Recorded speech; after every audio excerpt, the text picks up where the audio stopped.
It looked safe. That is how the story begins, not with fear, with pride. More than 100 years ago, people built a ship. It was huge. It was beautiful. It was one of the most modern ships in the world. People looked at it and felt sure. They believed it was almost impossible to sink. But the ocean does not care what we believe.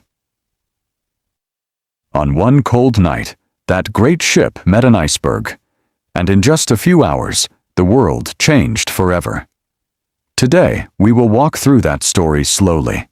We will meet the dream, the warnings, the fear, and the human choices. And after the story, we will learn English from it word by word, phrase by phrase.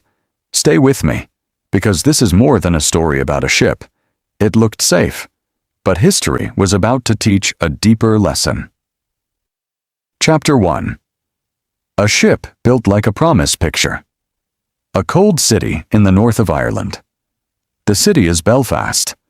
The year is around 1909. In a giant shipyard, thousands of workers move under a wall of steel. The steel is tall. The steel is heavy. And slowly, day by day, it becomes a ship. This ship is called the Titanic. The Titanic was built to be special. It was designed for comfort, beauty, and trust. Rich passengers were promised soft beds, warm food, and grand rooms. There were elegant stairs. There were quiet libraries. There was even a swimming pool inside the ship. To many people, the Titanic felt like the future. People called it almost unsinkable. That is an important phrase. Almost unsinkable does not mean safe forever. It means people believed the ship was very, very safe, and belief felt like enough. The ship was launched into the water in Belfast. Crowds came to watch. They cheered. They waved. To them, this ship was not just metal. It was a promise that humans could build anything. Then, in April 1912, the Titanic was ready for its first journey. It left Southampton in England.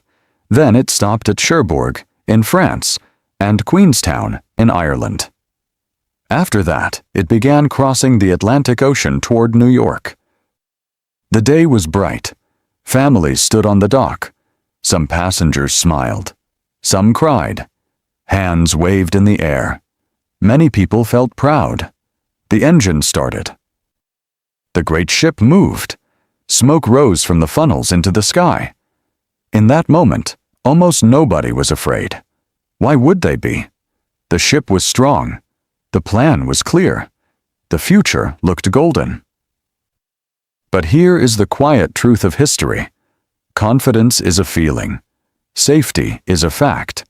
And the two are not always the same. The Titanic carried dreams, money, and hope. It carried rich passengers looking for comfort. It carried poor passengers looking for a new life. It carried families, workers, children, and strangers. It carried the belief that the modern world had won. The ship sailed forward, calm and proud, into open water. And far ahead, in the dark and quiet sea, the ocean was waiting. Chapter 2. Small warnings before the dark. The first days of the voyage felt like a dream. The sea was calm. The sky was clear. Passengers walked on the deck. Children played. People ate fine food and listened to music. Life on the Titanic felt gentle and safe. But out on the ocean, the water was getting colder. And in cold water, danger floats quietly. That danger had a name. Ice? In 1912, ships could already send messages through the air. This was called wireless communication. Operators tapped messages in code, dot by dot. It was like early texting across the sea. During the journey, the Titanic received warnings. Other ships sent messages about ice in the water ahead. Some messages were serious. Some were brief. But the meaning was clear. There is ice ahead. Be careful. Here is something important to understand. The warnings did not come with loud alarms. They came as small messages, quiet words, easy to read, easy to forget. This is a lesson that history repeats again and again. Danger does not always arrive loudly. Sometimes it whispers. Despite ice warnings, the Titanic continued at high speed through the North Atlantic night. The sea looked empty. The sky looked clear. The ship felt strong. Most passengers had no reason to worry. They trusted the ship. They trusted the crew. They trusted the plan. But the warnings were real. Ice was ahead, and the night was about to become very dark. Let us think about cause and effect.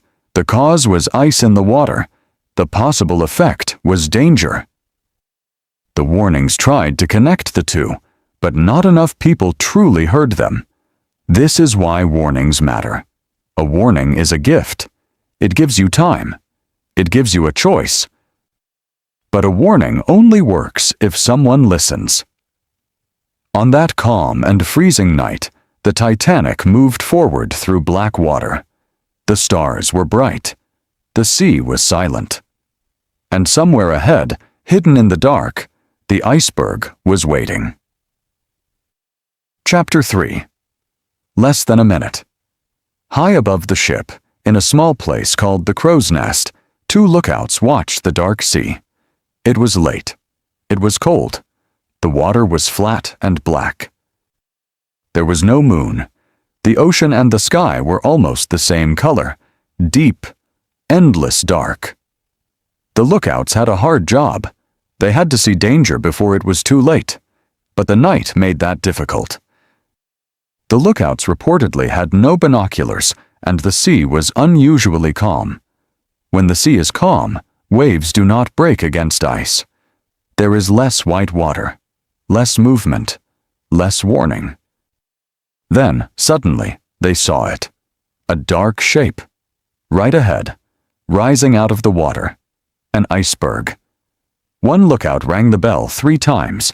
Then he sent a message down to the bridge. Iceberg, right ahead. Now think about time. From the sighting to the impact, there may have been less than a minute. Some estimates say around 40 seconds. Less than a minute. That is how fast it happened. Orders were given. The wheel was turned. The crew tried to avoid the ice. The ship began to turn. Slowly. A huge ship cannot move quickly. It is heavy. It needs space. It needs time. And time had almost run out. For one moment, it looked like the ship might pass the iceberg, but it did not. The side of the ship scraped against the ice. The damage was not one giant cut. It was more like a series of openings and wounds along the side, where the cold sea found a way in. Many passengers felt only a small shake, a soft bump. Some kept sleeping. Some did not even wake up. To them, nothing serious had happened. But under the ship, in the dark, water was already coming in. This is the strange truth of that night. The biggest moment was almost silent. No explosion, no great crash, just a quiet brush against ice. One short moment had broken a great illusion. The unsinkable feeling was gone. The ship was wounded, and the sea does not forgive. The clock was now the enemy, and it was already moving. Chapter 4. The boats, the calls, and the choices. At first, almost no one understood. The ship felt steady. The night felt calm. But one man went below, looked at the damage, and slowly realized the terrible truth. The ship's designer was on board that night. His name was Thomas Andrews. He knew the Titanic better than almost anyone. After the collision, he went below and studied the damage. According to many accounts, Andrews understood the terrible truth. Too much water was coming in. Too many sections were flooding. The ship could not be saved. It would sink. The only question now was time. This was the moment when machines stopped mattering, and human choices began. There was a terrible problem. The Titanic carried lifeboats, but not enough. There was lifeboat space for 1,178 people, but about 2,200 people were on board. Think about that. There were not enough seats for everyone. So choices had to be made. Who would go first? In many places, the order became women and children first. Families had to separate. Mothers held their children. Husbands stepped back. People had to say goodbye, not knowing if they would ever meet again. You can imagine the words, "You must go. I will follow you. Be brave." Soft words in a freezing night. Meanwhile, the wireless operators worked without stopping. They sent distress calls into the dark. A distress call is a message that says, "We need help. Please come now." Their hands kept tapping. They would not give up. And there is one image that history remembers. The musicians. The small group of players who, according to many stories, kept playing music as the disaster unfolded. We cannot be fully sure of every detail or of their final song, but the meaning remains powerful. In the middle of fear, they tried to bring calm. They chose to comfort others. This is the heart of the night. The ship was lost, but people still made choices. Some choices were brave. Some were selfish. Some were kind. All of them were human. Lifeboats were lowered into the cold water. Some left with empty seats because people were afraid, confused, or did not understand how serious the danger was. Every empty seat was a life that might have been saved. Hours earlier, the Titanic had looked safe. Now people sat in small boats and watched the great ship sink into the sea. When the machine failed, only one thing was left: the human heart, and the choices it makes when there is no more time. Chapter 5. The ship that came, the ship that did not, and the lesson that stayed. As the Titanic disappeared, two ships mattered most that night. One came to help. Another, much closer, became part of a debate that has never fully ended. Far across the dark sea, another ship heard the call. It was called the Carpathia. The Carpathia was not close, but when it received the distress message, it turned around and raced through the cold, dangerous night to help. It pushed its engines hard. It risked the same ice, and in the gray light of dawn, it arrived. The Carpathia rescued the survivors from the lifeboats. Just over 700 people survived. They were cold, frightened, and silent. Many had lost the people they loved. The Carpathia gave them blankets, warm drinks, and safety. It became a symbol of human kindness. But there is another ship in this story, a ship called the Californian. It was much closer that night. Some believe it could have come sooner and saved more lives. Others say the truth is not so simple, and that distance, confusion, and communication failures all played a part. History has not fully settled this question. It remains a haunting what if. What if that ship had come? How many more might have lived? We may never know for sure. And that uncertainty is part of the pain. After the disaster, the world asked hard questions.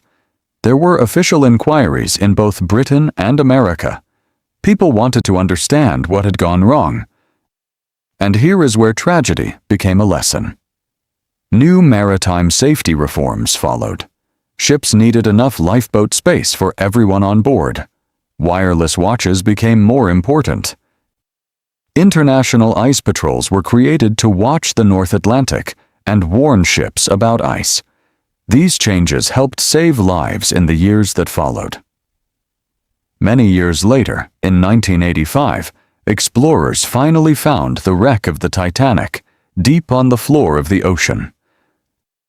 In the cold, dark water, a single light revealed the broken ship, quiet and still. It had become a memorial, a resting place, a reminder. The Titanic teaches us something that has never grown old. It looked safe. People felt sure. But certainty is not protection.